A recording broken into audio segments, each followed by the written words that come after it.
कैसे हैं आप सब। आई होप आप सब अच्छे से होंगे। लाइफ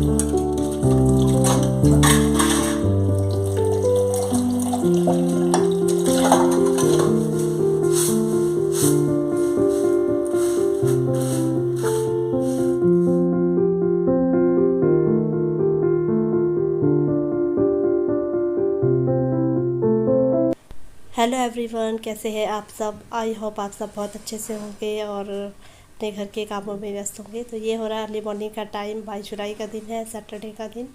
और यहाँ मैं बच्चों के लिए बनाने जा रही हूँ नाश्ते में पोहा। न बच्चों के लिए क्या, सबके लिए यही बन रहा है और लंच बॉक्स में भी यही जाएगा। तो इसमें कुछ मैंने प्याज वगैरह नहीं डाला है, सिंपल एक छोटा सा टमाटर डाला है और ज़्यादा कुछ नहीं, क्योंकि बच्चों को पसंद ही नहीं आता इसमें ज़्यादा कुछ। और थोड़े से पीनट को मैं इसमें ऐड कर लूँगी। तो चलिए, बने ही रहिए ब्लॉग में। हेलो एवरीवन, कैसे हैं आप सब। आई होप आप सब अच्छे से होंगे। तो आज मैं सुबह सुबह से शुरू कर रही हूँ ब्लॉग और अभी टाइम हो रहा है 7:40। बच्चे अभी निकले हैं, मतलब अभी गेट पे ही करके इसके पापा जाते हैं छोड़ने। तो मैंने पहले के जो 2 ब्लॉग बनाए थे उसमें मुझसे थोड़ी गलती हो गई। मतलब एक ब्लॉग था जिसका थंबनेल मैंने लगाया था कि बिना मेकअप और फिल्टर के ब्लॉग बनाते हैं, इसलिए कोई देखता नहीं है। तो उसमें क्या हुआ, जो स्टार्टिंग की क्लिप है उसमें क्या हो रहा है कि पीछे से मैंने बैकग्राउंड म्यूज़िक लगा दिया और यहाँ से मैं बोलूँ तो मेरी आवाज़ भी मतलब कम जा रही है। तो उसके लिए मैं माफ़ी चाहती हूँ। और मैंने ध्यान नहीं दिया शायद। और फिर उसके बाद जो मैंने ब्लॉग बनाया था किचन क्लीनिंग वाला, उस पर तो कुछ वैसी प्रॉब्लम नहीं है, वो मेरे हाथ की नहीं है। उसमें क्या है कि मैं वॉइस ओवर कर रही थी, बोल रही थी जैसे स्टार्टिंग में। तो पीछे से पापा फ़ोन पे बात कर रहे थे। और हमारे घर में तो आदत होती है फ़ोन पे ऐसे बात करते हैं जैसे कि मतलब एक पहाड़ से दूसरे पहाड़ पे आवाज़ लगा रहे हो, ज़ोर ज़ोर से बोल के। तो वो आवाज़ गूंज रही है, तो उसके लिए भी मैं आपसे माफ़ी चाहती हूँ। और पीछे दीवार पे आपको ये नक्शे दिख रहे होंगे ना, ये सब मेरे बड़े बेटे के काम है। तो चलिए, आज का ब्लॉग मैं स्टार्ट करती हूँ। अभी से थोड़ा बहुत रिकॉर्ड करूँगी। डेली के काम रोज़ रोज़ दिखाना अच्छा नहीं होता। देख सकते हो अभी हो रहे हैं 7:40 और घर ऐसे अभी भी थी। ये देखिए कपड़े बर्तन यहाँ और ऐसे ही सब कुछ अस्त व्यस्त ऐसे ही। तो सुबह सुबह ऐसे ही होता है। और मैं सुबह ब्रेकफास्ट बनाने के बाद ऐसे ही लेट जाती हूँ, थोड़ा सा आलस सा आ जाता है ना फिर। वैसे तो इतनी आलसी हूँ नहीं मैं, लेकिन सुबह सुबह होता है। इतनी गर्मी बहुत ज़्यादा हो रही है, रात भर पसीने पसीने, मतलब कूलर भी चलता है बिना पानी का क्योंकि पानी वाला इस टाइम चलाएंगे तो ह्यूमिडिटी होती है बहुत ज़्यादा, उमस होती है। तो पानी भी जो है, पानी वाला कूलर जो जैसे पानी ऑन करके करते हैं, मोटर को चलाते हैं जिससे, तो इतनी ठंडी हवा नहीं देता वो हवा ही नहीं आती कूलर की। और इस टाइम ऐसे ड्राई एयर चाहिए कि जो पसीने को सुखा दे। और चलिए, फिर काम तो करनी है, झाड़ू पोछा कपड़े बर्तन, यही है हम लोगों की लाइफ। कभी कभी हंसी आती है, जैसे अपने ब्लॉग बनाते रहा दूसरों को तो अच्छा लगता है झाड़ू पोछा करते हुए देखना, पर जब हम अपना करते हैं और हमारे घर के लोग देखते हैं कैसा लगता है, मजाक उड़ाते हैं। किस किस के साथ होता है ये। अभी खैर कोई यूट्यूबर तो नहीं देख रहा मेरा ब्लॉग, लेकिन मैं सोच रही कोई देख रहा हो तो मैं मतलब कभी बता रहा, अगर आप झाड़ू पोछे वाला वीडियो बनाओ, बाहर के लोगों को तो अच्छा लगेगा, लेकिन जो घर के लोग हैं ना, ये क्या दिखा रही है झाड़ू पोछा, और कुछ नहीं है क्या।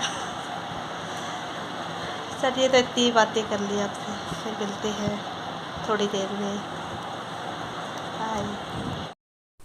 तो यहाँ आप सबसे बात करने के बाद मैं आ चुकी हूँ किचन में। और ये देखिए, ये पोहा बनाया हुआ है और मॉर्निंग में हमने चाय पी थी। बाकी किचन वैसे साफ़ है सारा यहाँ पे। और ये आटे का ड्रम खाली है जिसमें कि मुझे अभी आटा डालना है। ये मैंने धो के सुखा के रख दिया है यहाँ पे। और ये कुछ कपड़े हैं, ये भी वॉश करने हैं। तो मैं आपको मॉर्निंग में घर का हाल दिखा रही थी। तो ये देखिए बाहर जो कट्टा है उसमें आटा रखा है, तो वो मुझे ड्रम में डालना है। तो उससे पहले मैंने ये जो भी खाली बॉटल्स वगैरह थी, जो पानी वानी पीते हैं मॉर्निंग में, तो उन्हें भर के फ्रिज में रख दूँगी। और फिर अपने वही सुबह के काम में थोड़ा बहुत जो सामान बिखरा हुआ है रात में, उसे समेट के रखती हूँ। वैसे तो ये काम मैं रात में ही कर लेती हूँ, लेकिन जैसे बच्चे घर में है या बड़े बुजुर्ग हैं तो रात को सोते टाइम को होता ही है, कब पानी पिया, बोतल खाली करके इधर कर दी तो बोतल कहीं पड़ी है कहीं पड़ी है, का यही बिस्तर पे मतलब वही तकिए वगैरह ऐसे पड़े रहते हैं, अस्त व्यस्त सा हो ही जाता है। तो उसे मैं थोड़ा मतलब करूँगी सेट। तो यहाँ मैंने बोतल में पानी भर लिया था, और मेरे घर में आर ओ वगैरह कुछ नहीं लगा हुआ। और यहाँ पे जैसे कि पानी कभी कभी बहुत गंदा आता है, तो ये स्टील का फ़िल्टर है, इसमें रॉड लगी हुई है, मैं आपको फिर कभी दिखाऊंगी जब मैं इसे धोऊंगी। तो उससे पानी छन के नीचे वाले पोर्शन में जाता है। तो हम क्या करते हैं कि जो पानी डायरेक्ट आता है थोड़ा सा आप तो उसे ड्रम में भर लेते हैं, और उस पानी काफ़ी दिन तक उसमें रहता है, तो वो जो धूल मिट्टी होती है वो नीचे बैठ जाती है। फिर उसको ऊपर से मतलब धीरे धीरे ऐसे जग में पानी निकाल के फिर फ़िल्टर में डालती हूँ। फिर फ़िल्टर में से पानी छन के आता है, फिर उसे हम ये जो मैंने तांबे का, हमारे यहाँ बंठा कहते हैं, जो तांबे का मटका रखा है उसमें डाल देते हैं। तो अभी किचन का ये सब कुछ तो मैंने कर लिया था। अभी हमने ब्रेकफास्ट नहीं किया है, और ये अभी बच्चों को छोड़ के स्कूल से आई नहीं है। तो तब तक मैंने ये जो उनके कपड़े थे, बच्चों की ड्रेस वगैरह जो, तो मतलब वो जो ड्रेस होती है वेडनेसडे को अलग जाती है, सैटरडे को अलग। बड़े बेटी की तो खैर एक ही है, तो वो छोटे बेटी की चेंज हो गई थी आज। तो उन सबको मैं जो है भिगा दूँगी कपड़ों को सर्फ़ में। इससे क्या होता है, कपड़े में जो भी मैल वैल है वो कट जाती है सर्फ़ में भिगा के रखने से, और उसमें फिर ज़्यादा मेहनत नहीं लगती है। और यही हम लोगों का रोज़ का यही रूटीन होता है। और यहाँ इस बाथरूम में कपड़े धोने में तो इस टाइम पे गर्मी में ना बहुत हालत ख़राब होती है, क्योंकि बाकी काम तो मैं कर लेती, लेकिन जब इस बंद बाथरूम में कपड़े धोती हूँ ना, तो यहाँ एकदम से गर्मी पसीने के से मतलब पूरा नहा जाती हूँ, और एकदम से हाथ पैर कांपने लगते हैं। अब पता नहीं बीपी हाई हो जाता है, क्या होता है भगवान जाने। तो ये कपड़े यहाँ भिगा लूँगी, और ऐसे तो कोई बड़ी दिक्कत की बात नहीं है, क्योंकि ये कुछ टाइम ही है गर्मी का जो हमें झेलना है, और पसीना आना भी बहुत ज़रूरी है। इससे हमारे शरीर में कोई बीमारी नहीं बनती है। तो अब किचन से आने के बाद यहाँ मैं कमरे में आ चुकी हूँ, और सुबह मैंने बच्चों की ड्रेस प्रेस की थी। वैसे तो मैं इवनिंग में ही कर लेती हूँ, तो मॉर्निंग में वाइट पैंट पहन के जानी थी बेटे ने, तो उस पर मैंने प्रेस करके रख दिए, प्रेस को संभाल दिया है। और यहाँ बीच बीच में वॉइस ओवर करते टाइम गले में खराश सी हो जाती है, पता नहीं क्या प्रॉब्लम है। तो इस वजह से मुझे मतलब वॉइस ओवर करते करते एकदम से स्टॉप करना पड़ता है, फिर वही गला साफ़ करो, फिर दोबारा से वॉइस ओवर करो। तो यहाँ मेज़ पे बच्चों ने बहुत सारी अपनी बुक्स वगैरह रखी थी।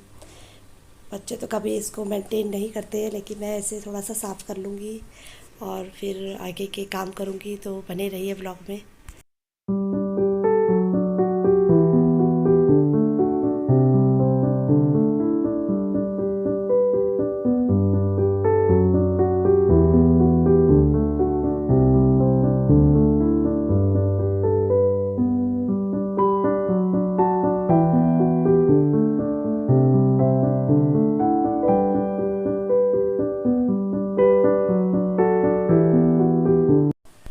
तो यहाँ पे ये जो टीवी रखा हुआ है, इसमें रोज़ मतलब धूल मिट्टी पता नहीं कहाँ से आती है। डेली मैं यहाँ डस्टिंग करती हूँ, और डेली ही यहाँ पर आपको मतलब डेली ही डस्टिंग करती हूँ, और डेली यहाँ धूल मिट्टी दिखती है। डेली क्या, अभी जैसे डस्टिंग करी है ना, उसके आधे 1 घंटे बाद मैं जब चेक करूँगी हाथ ऐसे करके, तो फिर दोबारा से धूल मिट्टी। शायद ये सफ़ेदी करवाई हुई है कमरे में, यही झड़ती रहती है। और इसके बाद में ये ड्रेसिंग टेबल पे कॉम्ब वगैरह रखे हैं। ज़्यादा कुछ मेकअप का सामान मेरे पास नहीं है, तो यही है बस। एक सनस्क्रीन रखा हुआ है और कोई सैनिटाइज़र वगैरह, तो इनको मैं साफ़ कर लूँगी। और मेरी जैसे मतलब मैं अपनी बात करूँ तो मैं कोई इस तरह का DIY कभी आप लोगों के साथ शेयर नहीं कर पाऊँगी। पता नहीं आगे का तो मुझे नहीं पता है, लेकिन अभी हाल फ़िलहाल मैं नहीं कर सकती, क्योंकि मैंने देखा DIY तो के लिए जैसे घर में वैसा पुराना सामान तो बहुत मिल जाता है, लेकिन उसको बनाने के लिए बहुत सी चीज़ें चाहिए होती हैं, टूल्स चाहिए होते हैं, वो मेरे पास नहीं है। और उनके लिए खर्च करना इतना वो भी नहीं है बजट, क्योंकि हर एक पैसे के जब हम अपने हस्बैंड पे डिपेंड करते हैं, तो हम फिजूल खर्ची के लिए पैसे नहीं मांग सकते हैं। DIY करना कोई फिजूल खर्ची तो खैर हम जैसों के लिए तो वही है, फिजूल खर्ची लगेगा कि मतलब कि एक सिंपल से डब्बे के लिए सजाने के लिए उसको बहुत सामान लाओ बाहर से, उस पर चिपकाओ, ये करो वो करो, तो उस पर भी काफ़ी पैसा लग ही जाता है। तो 300 रुपये तो लग ही जाते हैं, तो इतना हम खर्च नहीं कर सकती, मैं इतना खर्च नहीं कर सकती हूँ, क्योंकि मैं अपने बच्चों को पॉकेट मनी इतना कुछ देती नहीं हूँ। 5 रुपये भी मैं उनसे, मतलब अगर वो मांगते हैं कि 5 रुपये दे दो मम्मी, तो वो भी मैं उनसे पूछती कि किस लिए चाहिए, क्यों चाहिए, क्या खाना है क्या, तो वो बताते हैं कि ये चाहिए इसलिए दे दो। और मुझे थोड़ा सा होता भी है, क्योंकि मैं चाहती हूँ कि वो फिजूल खर्ची ना करें आगे जाके। जिनके पास खाने को भी नहीं है, सोचो वो लोग कैसे रहते हैं। अगर भाई भगवान ने थोड़ा बहुत दिया है तो उसको बचा के रखने में सही तरीके से इस्तेमाल करना चाहिए। हाँ, जिनके पास अपना बजट है वो लोग DIY करते हैं, अच्छी बात है, मैं उनकी बुराई नहीं कर रही हूँ। लेकिन मैंने देखा है DIY के नाम पे बहुत सी ना, मतलब यूट्यूब में भरे पड़े हैं, ये लगाइए वो करिए, बाज़ार में ये मिलता है इसको लगाइए, मतलब और ऑर्गेनाइजेशन के नाम पे भी बहुत सारे ऑर्गेनाइज़र आ रखे हैं। बस मेरा तो ये कहना है कि जितनी अपनी चादर है उतनी पैर पसारने चाहिए। अब मैं ये सोचूं कि अरे मेरे किचन में ये सामान रखने के लिए ये चाहिए, जब ऐसे काम चल रहा है वैसे में भी अच्छे से मेंटेन है तो ठीक है, ऐसे ही चला लेंगे। हाँ, जिस दिन इतना पैसा होगा कि भाई ये भी खरीद सकते हैं वो भी खरीद सकते हो, ठीक है। और मतलब ये फालतू की चीज़ें खरीदने या मुझे फिजूल खर्ची करना से पसंद नहीं है। हाँ, इसलिए सोचती हूँ कि अगर ये फिजूल का सामान लेने से अच्छा ज़रूरतमंद को थोड़े पैसे दे दिए जाएँ। जैसे कि कई लोग गरीब होते हैं, बच्चों की फ़ीस नहीं भर पाते, किसी के पास खाने के पैसे नहीं हैं, उन लोगों की मदद कर दो। DIY से ज़्यादा तो ज़्यादा बेटर है। और यहाँ मैं अपना किचन में बेडशीट वगैरह जो है कमरे में जो बेडशीट वगैरह है वो झाड़ के बिछा के आ गई हूँ। और यहाँ मैं अब धो रही बर्तन, क्योंकि इस टाइम तक हमारा ब्रेकफास्ट हो चुका है। और इसके बाद मुझे धोने हैं कपड़े, और कपड़े धोने से पहले मैं अपना दिन के लंच की तैयारी भी कर लेती हूँ। अगर आपको मेरी बातें बुरी लगी हो DIY के नाम पे जो मैंने कुछ कहा, तो उसके लिए मैं माफ़ी चाहती हूँ, लेकिन ये मेरा अपने थॉट्स हैं। हाँ, कुछ चीज़ों में जिनमें कम से कम सामान लगे और घर में मौजूद चीज़ों से ही वो चीज़ें बन सकें तो बेटर है। अदरवाइज़ मुझे फालतू का ग्लू गन लेके आना और अलग अलग तरह के पेंट, आजकल देखा है प्लास्टिक के डब्बे पे अलग अलग तरह के महंगे महंगे पेंट करके उन्हें अच्छा सा सजाया जाता है, वो भी सही है, रिसाइकलिंग हो जाता है। लेकिन मैं क्या करती हूँ, जैसे प्लास्टिक के हमारे कंटेनर होते हैं या बाल्टी ऐसे होती है, मैं उसको सीधा पॉट बना लेती हूँ, उसमें मैं कोई ज़्यादा वो क्रिएटिविटी नहीं करती। और वैसे सच बताऊँ तो मैं क्रिएटिव हूँ ही नहीं, बस मुझे इन्हीं चीज़ों का घर के काम करने का शौक़ है। और पढ़ने में अच्छी थी मैं अपने टाइम में, बस पढ़ाई में सही थी मैं। और मेरी पढ़ाई लिखाई के बारे में अब आपको क्या बताऊँ, आप लोगों ने कभी, मतलब किसी ने कमेंट करके पूछा भी नहीं है, और कोई ख़ास लोग अभी देखते भी नहीं है इतना। जिस दिन देखने लगेंगे, जानना चाहेंगे, तो ज़रूर आप सबके साथ मैं अपने बारे में शेयर करूँगी कि मैंने क्या, कहाँ तक पढ़ी है, कहाँ से हूँ, सब कुछ। और यहाँ मैंने बर्तन धो लिए हैं, तो अब ये मैं दिन के लंच की तैयारी कर रही हूँ। तो आज मैं बनाने जा रही हूँ मसूर की दाल, और आप देख सकते हैं कितना पसीना आ रखा है, और वज़न भी थोड़ा बढ़ गया है मेरा, थोड़ा क्या ज़्यादा ही लग रहा है मुझे। तो यहाँ इस दाल को मैं थोड़ा साफ़ कर लूँगी। वैसे जहाँ से हम ये दालें लेके आते हैं एकदम साफ़ होती है, इनमें कुछ भी नहीं होता है, पर फिर भी मैं थोड़ा बहुत इनमें हाथ मार लेती हूँ। और यहाँ मैं देख रही थी कि यार पसीना कितना आ रहा है, और ज़्यादा पसीना आ रहा है, चमक रहा है पूरा, मतलब गला। तो अभी इस दाल को धो के मैं लगा लूँगी, प्रेशर कुकर में चढ़ा दूँगी। और यहाँ लाइट चली गई थी, तो उसके बाद मैंने रिकॉर्ड नहीं किया था। कपड़े वपड़े मैंने धो लिए हैं और मैंने मशीन में डाल दिए हैं, तो वो निचड़ जाएंगे, तब तक मैं यहाँ पोछा वगैरह लगा लूँगी पूरे घर में। और मैं ऐसे ही लगाती हूँ, कोई मेरे पास आजकल पोछा वो आता है ना वाइप करने जैसा, वाइपर वाला, वो है नहीं, मैं हाथ से ही लगा लेती हूँ। इससे अच्छी खासी एक्सरसाइज भी हो जाती है। वैसे टफ़ होता है इस तरह से बैठ के पोछा लगाना लेडीज़ के लिए, जब थोड़ा वज़न हो जाता है ना ज़्यादा, तो इस तरह से पोछा लगाने में थोड़ी दिक्कत होती है। क्योंकि जैसे मैं अभी लगा रही ना, आप लोगों को तो ऐसा लगा होगा कि मैं आराम से लगा रही हूँ, पर मुझे पता है कि बैठने में, उठ के इधर से उधर करने में बड़ी दिक्कत होती है। चलिए कोई नहीं, ये तो रोज़ का काम है, और रोज़ पोछा लगाने से अपना वेट लॉस हो ही जाता है। हम जैसी औरतें योगा वोगा तो करती नहीं हैं, बस यही है, इसी तरह से कर लेती हूँ मैं। एक्सरसाइज वगैरह तो मैं नहीं कर पाती हूँ, तो इसलिए मैं ऐसे ही बैठ के पोछा लगाती हूँ। डंडे वाला पोछा मैंने नहीं रखा हुआ, तो यहाँ अब बाकी कमरे का मैंने रिकॉर्ड नहीं किया था, यहाँ आज मेरे पापा नहीं थे, तो इसलिए मैंने कहा चलो इस कमरे का रिकॉर्ड कर लेती हूँ। तो चलिए फिर मिलते हैं नेक्स्ट ब्लॉग में, तब तक